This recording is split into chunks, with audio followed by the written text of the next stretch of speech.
Hello my dear all student, কেমন আছো তোমরা? আশা করছি ভালো আছো, সুস্থ আছো। আজকে আমরা করব পারুল প্রকাশনী প্রশ্ন সংকলন 2024-এর 4 নং স্কুল।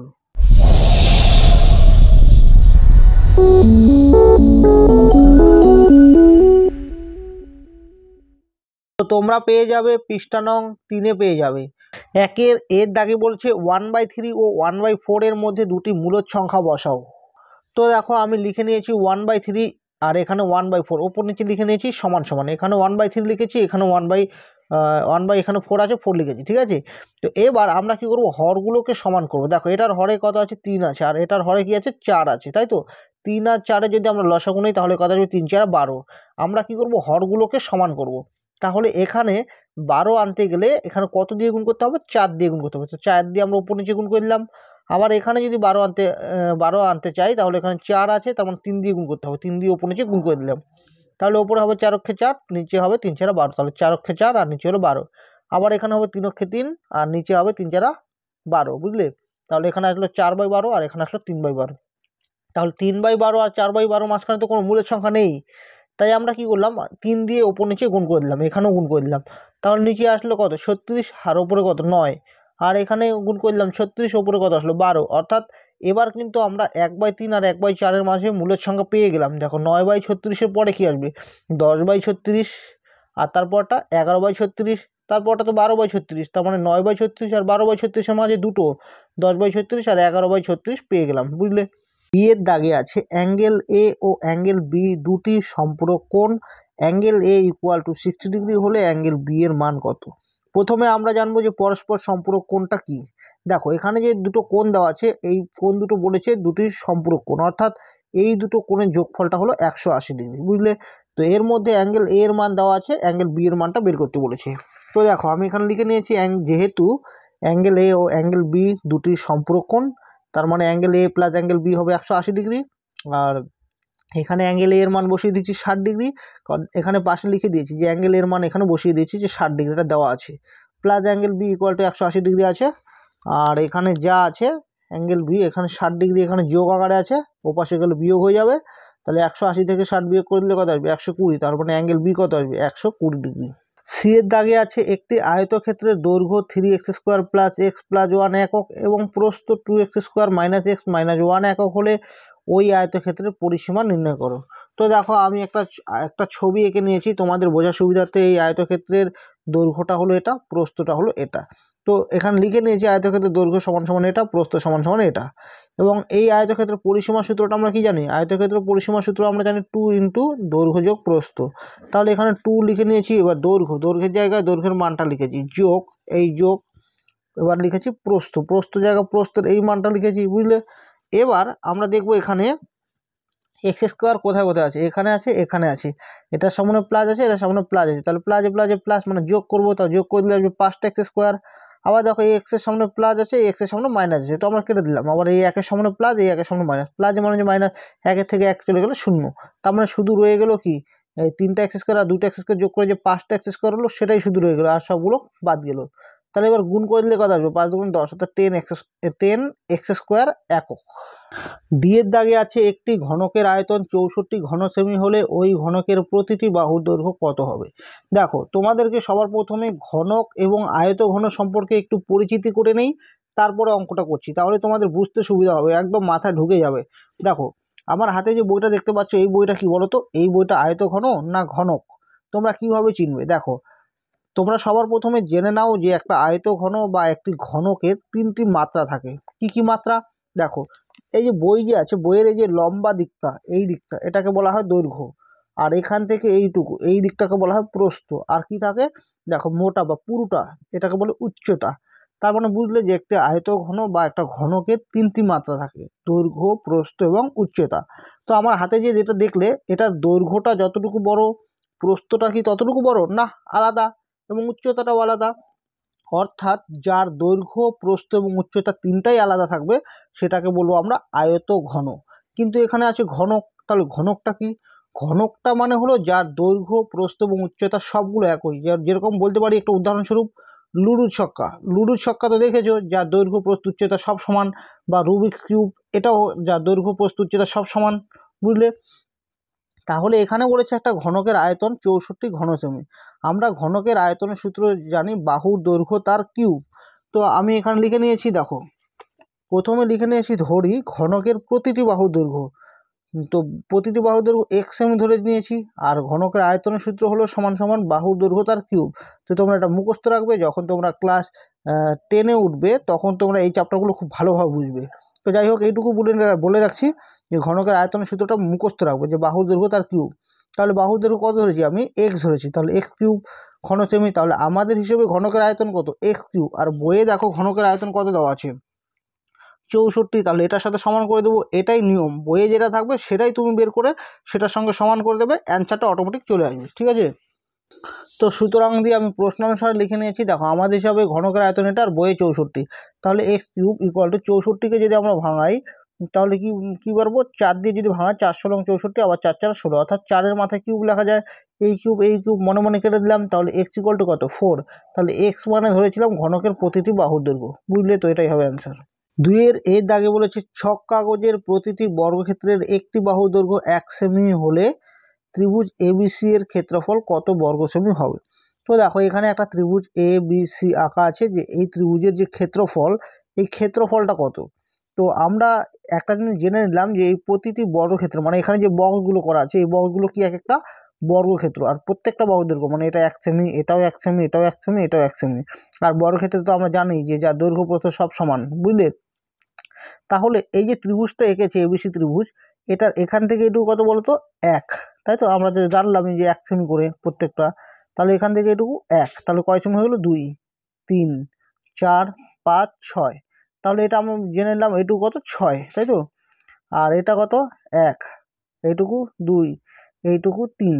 তার মানে ভূমির ক্ষেত্রফলটা আমরা জেনে গেলাম, ভূমির দৈর্ঘ্যটা জেনে গেলাম 6, আর উচ্চতাটা কত জেনে গেলাম? ভূমির ক্ষেত্রফলটা 6 আর উচ্চতাটা 1 2 3, তাই তো? তো আমি লিখে নিয়েছি ত্রিভুজের ভূমি, মানে এটা ভূমি দৈর্ঘ্য হবে, ঠিক আছে? ভূমির ক্ষেত্রফল না, ত্রিভুজের ভূমির দৈর্ঘ্য। ত্রিভুজের ভূমির দৈর্ঘ্যটা জেনে গেলাম 6 সেমি, আর উচ্চতা জেনে গেলাম 3 সেমি। তাহলে এই ত্রিভুজ এবিসি এর ক্ষেত্রফলটা আমরা কি জানি? ত্রিভুজের ক্ষেত্রফল হাফ ইন্টু ভূমি ইন্টু উচ্চতা। তাহলে হাফ ইন্টু ভূমির দৈর্ঘ্য কত জানলাম? 6 সেমি। ভূমি মানে এই যে এখান থেকে এইটুকু, এখান থেকে এইটুকু, তাহলে এটুকু হলো 6, আমরা গুনে গুনে দেখলাম। আর উচ্চতা এখান থেকে এটুকু কত? এটুকু জেনে নিলাম 3, তাই তো? যদি কেটে দেই 2 দিয়ে 3 দুগুণে 6, তাহলে গুণ করলে আসবে 3 3 9, মানে 9 বর্গ সেমি। এর দাগে আছে 3x - 1/3x ইকুয়াল টু 3 হলে 27x³ - 1/27x³ এর মান কত? তো এর মানটা আমাদের বের করতে বলেছে, আমরা প্রথমে হোলের আগে যা আছে সেটা তুলে নেব। তো দেখো হোলের আগে যা ছিল আমি তাই তুলে নিয়েছি। এবার আমি উভয়পক্ষে ঘন করেছি। কেন করেছি জানো? কারণ এখানে দেখো কিউব আছে, তো কিউব থাকলে সবসময় তোমরা ঘন করে দেবে। তো আমি উভয়পক্ষে ঘন করে দিয়েছি। তো এটাকে ঘন করলে এই পুরোটার বাইরে কিউব আসবে, আর এই পুরোটার বাইরে কিউব আসবে, মানে বাম পক্ষে ডান পক্ষে দুই পক্ষেই ঘন করতে হবে। তো এটাকে আমি এ ধরবো, আর এটা পুরোটাকে বি ধরবো। তাহলে এ মাইনাস বি তার হোল কিউব। এর সূত্রটা কি হয়? A cube minus B cube, B বলতে 1/3x, B cube minus 3ab into A minus B, এটা হলো সূত্র। তো আমি এখানে লিখে নিচ্ছি তোমাদের যেন সুবিধা হয় বুঝতে। A cube minus B cube minus 3ab into A minus B, এটা কার সূত্র? এ মাইনাস বি তার হোল কিউবের সূত্র, বুঝলে? তাহলে এই সূত্রটা এখানে লিখে নিয়েছি। ইকুয়াল টু এখানে যে 3-এর কিউব মানে কত? 27। এবার দেখো 3-এর কিউব মানে 27, এক্সের মাথায় কিউব মানে এক্স কিউব, আবার 1-এর কিউব মানে কত? 1, আর 3-এর কিউব মানে 27, এক্সের মাথায় কিউব মানে এক্স কিউব। আর এখানে 3x কেটে দিলাম, গুণ করে দিলে আসবে 3 3 গুণন 3x - 1/3x এর মানটা কত? 3x - 1/3x এর মান 3। তো এখানে আমরা এই জায়গাটায় মানটা এখানে বসিয়ে দিলাম 3। তো এখানে পাশে লিখে দিচ্ছি, যেহেতু 3x - 1/3x এর মান হলো 3। তো এখানে আমরা বসিয়ে দিলাম, এই মানটা এখানে বসিয়ে দিলাম, ঠিক আছে? তো এবার গুণ করে দিলাম 3 3 9। তো 9টাকে সমান সমান উপাশে নিয়ে নিলাম, প্লাস 9 হয়ে গেল। তারপর এখানে যা আছে তাই লিখে নিয়েছি, আর 27 আর 9 যোগ করলে হবে 36। তো এটাই হবে অ্যান্সার। এর দাগে আছে সরল করো। তো আমি প্রশ্নটা তুলে নিচ্ছি। তো দেখো আমি প্রশ্নটা তুলে নিয়েছি। তো সমান সমান দেখো এখানে আমরা এই সূত্রটা আমি এখানে লিখে নিয়েছি। তো সূত্রটা ভালো করে দেখো, এ কিউব প্লাস বি কিউবের সূত্রটা হলো এ plus B into A square minus A B plus B square, এটা হলো এ কিউব প্লাস বি কিউবের সূত্র। আর এ কিউব মাইনাস বি কিউবের উৎপাদক বিশ্লেষণ সূত্র হলো এ minus B into A square plus A B plus B square, ঠিক আছে? তো এটাকে যদি আমরা এ ধরি, এটাকে বি ধরি, তাহলে কি দাঁড়াচ্ছে? এ প্লাস বি ইন্টু এটাকে দেখো এ কাকে ধরেছি, এটাকে ধরেছি, তাহলে এ স্কোয়ার মাইনাস এ বি, তাহলে এ হলো এক্স, বি বলতে 1 প্লাস হবে বি স্কোয়ার, ঠিক আছে। বি বলতে কাকে ধরেছি, এককে ধরেছি। তাহলে যদি এটা ভেঙে দিই, ভালো করে লক্ষ্য করে দেখো, এটা মানে এটা আসবে এক্সের মাথা স্কোয়ার মানে এক্স স্কোয়ার, আর এটাকে গুণ করে দিলে এক্স আসবে, আর এক স্কোয়ার মানে এক, তার মানে এই পুরোটা জায়গা সেটা একই কথা। আমি ভেঙে দেখালাম এই কারণে এই লাইনটা, যেন তোমরা বুঝতে পারো যে এটা মানে এটা। আবার প্লাস প্লাস চিহ্ন দেখো দেওয়া দেওয়া আছে, আর এটাকে এ ধরবো, এটাকে বি ধরবো, তাহলে A minus B into A square. এ বলতে কাকে ধরেছি, এক্সকে ধরেছি, এই দিকে তাকানোর দরকারই নেই, আমরা এখানে সূত্র দেবো এ minus B into A square. এ বলতে এক্সের মাথা স্কোয়ার, এ স্কোয়ার পরে কি আসে এ স্কোয়ার, তারপর আছে প্লাস এ বি, তাহলে এ বলতে এক্সকে ধরেছি, তাহলে এ, বি বলতে 1 প্লাস কী হবে বি স্কোয়ার, অর্থাৎ এক স্কোয়ার। এবার দেখবো এটা ভাঙালে এটা আসে কিনা, দেখো এক্স স্কোয়ার আসে, গুণ করে দিলে এক্স, আর এক স্কোয়ার মানে এক, বুঝলে। একই রকমভাবে প্লাস দেওয়া আছে, প্লাস দিয়ে দিলাম, আবার এটাকে এ ধরবো, এটাকে বি ধরবো, তাহলে A minus B into A square plus A B plus B square. এ বলতে এটা, বি বলতে এটা, ঠিক আছে, প্লাস বি স্কোয়ার। তাহলে দেখো এটা মানে এটা, আর এখানে যদি স্কোয়ার ভাঙায়, 2 স্কোয়ার মানে 4 হবে, x square 4x square plus গুণ করে দিলে আসবে 2x, এই যে 2x প্লাস এক স্কোয়ার মানে এক, বুঝলে। তার মানে এইটুকু মানে এটা, আর এইটুকু মানে এটা, আর এই পুরোটুকু মানে এইটুকু, ঠিক আছে। তাহলে এটা কার সূত্র দাঁড়ায়, এ plus B into A square minus A B plus B square, এটা দাঁড়ায় এ কিউব প্লাস বি কিউবের সূত্র। তাহলে এ বলতে এক্সকে ধরেছি, বি বলতে কাকে ধরেছি, 1কে ধরেছি, তাহলে এ কিউব প্লাস বি কিউব হয়ে গেলো, বুঝলে। তাই এই পুরোটা মানে এইটুকু, তারপর এই প্লাস চিহ্নটা দিয়ে দিলাম। আবার এখান থেকে এইটুকু দাঁড়াচ্ছে এ minus B into A square plus A B plus B square, অর্থাৎ এ কিউব মাইনাস বি কিউব। এ বলতে এক্স, বি বলতে 1 তার কিউব, প্লাস আবার এই প্লাস দিয়ে দিলাম এ minus B into A square plus A B plus B square, এটার সূত্র হলো এ কিউব মাইনাস বি কিউব। এ বলতে 2x তার কিউব মাইনাস বি বলতে 1 তার কিউব, বুঝলে।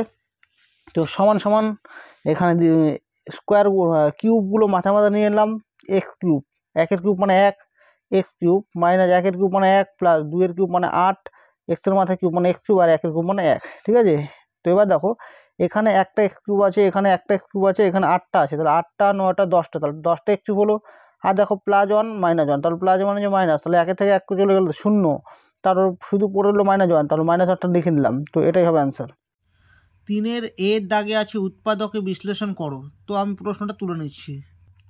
তো দেখো আমি এখানে প্রশ্নটা তুলে নিয়েছি। তো এটাকে আমরা কীভাবে ভেঙেছি, দেখো এটাকে আমরা এভাবে ভেঙেছি, এখানে কিউব রেখে মাথা স্কোয়ার দিয়েছি, মানে আমরা জানি পাওয়ারে পাওয়ার তাহলে কী হয়, গুণ হয়, তাহলে 3 দুগুণে কত আসবে 6 আসবে। আবার বি এর পাওয়ারে কিউব দিয়ে মাথা স্কোয়ার দিয়েছি, তাহলে গুণ করে দিলে কত 6 আসবে। তাহলে এই পুরোটাকে এবার এ ধরবো, আর এই পুরোটাকে বি ধরবো, তাহলে কী দাঁড়াচ্ছে এ স্কোয়ার মাইনাস বি স্কোয়ার। তো আমরা জানি যে এ স্কোয়ার মাইনাস বি স্কোয়ারের সূত্র হয় এ plus B into A minus B. তাহলে এ বলতে এটাকে ধরবো, বি বলতে এটাকে ধরবো, তাহলে এ প্লাস বি ইন্টু কী হবে এ মাইনাস বি, বুঝলে। তো এবার এটা সূত্র বড় উৎপাদক বিশ্লেষণ সূত্র, সেটা সূত্র আমরা জানি সকলেই, এ কিউব প্লাস বি কিউবের সূত্র এখানে আমরা লিখে দিয়েছি, এ plus B into A square minus A B plus B square. আবার এ কিউব মাইনাস বি কিউবের সূত্র আমরা লিখে দিয়েছি A minus B into A square plus A B plus B square. তো এটাই হবে অ্যান্সার। বি এর দাগে আছে A cube plus B cube plus C cube equal to 3abc হলে A plus B plus C এর মান বের করো, যেখানে A not equal to B not equal to C. তো দেখো এখানে প্রশ্নটা তোলা আছে, এবার এখান থেকে আমরা এই প্লাস 3abcকে সমান সমান এ পাশে নিয়ে এসেছি মাইনাস 3abc, তাহলে ইকুয়াল টু কী হবে 0, ও পাশে 0 থাকবে। তো এবার দেখো A cube plus B cube plus C cube minus 3abc এর সূত্র আমরা জানি যে A plus B plus C into A square plus B square plus C square minus A B minus B C minus C A. তো এটা হলো এটার সূত্র, ইকুয়াল টু কী হলো 0। তো এবার হয় আমরা জানি ফার্স্ট ব্র্যাকেটে থাকলে একটা সংখ্যা, এই পুরোটাকে মিলে আরেকটা সংখ্যা ধরবো, তাহলে দুটো সংখ্যার মাঝখানে কী আছে গুণ আছে, তাহলে দুটো সংখ্যার গুণফল যদি 0 হয় তাহলে তারা কী হয় পৃথক পৃথকভাবে 0 হয়, মানে আলাদা আলাদাভাবে 0 হবে। হয় আমি লিখেছি এটা ইকুয়াল টু 0, অথবা এই পুরোটা ইকুয়াল টু 0। তো আমাদের যেহেতু বলেছি যে A plus B plus C equal to কত, তো আমরা এটাই বলবো যে A plus B plus C equal to হবে 0, এটাই হবে অ্যান্সার। এরপরে আছে পাইচিত্র এবং জ্যামিতি। তো এই দুটো আমি করছি না, তো তোমাদেরকে আমি বারবার বলছি যে পাইচিত্র একদম সোজা, আগে যেগুলো তোমরা যেভাবে করেছো একই রকমভাবে করো তাহলেই হয়ে যাবে। এরপরে যে নিচের সামান্তরিকটা আছে এটা একদম সোজা, যদি তোমাদের মনে হয় যে এই দুটো তোমাদের করতে অসুবিধা হয় তাহলে অবশ্যই কমেন্ট করে জানাও, আমি সঙ্গে সঙ্গে করে দেবো, ঠিক আছে। তো অবশ্যই তোমরা কমেন্ট করে জানিও। সবশেষে অসংখ্য ধন্যবাদ ভিডিওটা শেষ পর্যন্ত দেখার জন্য, থ্যাংক ইউ।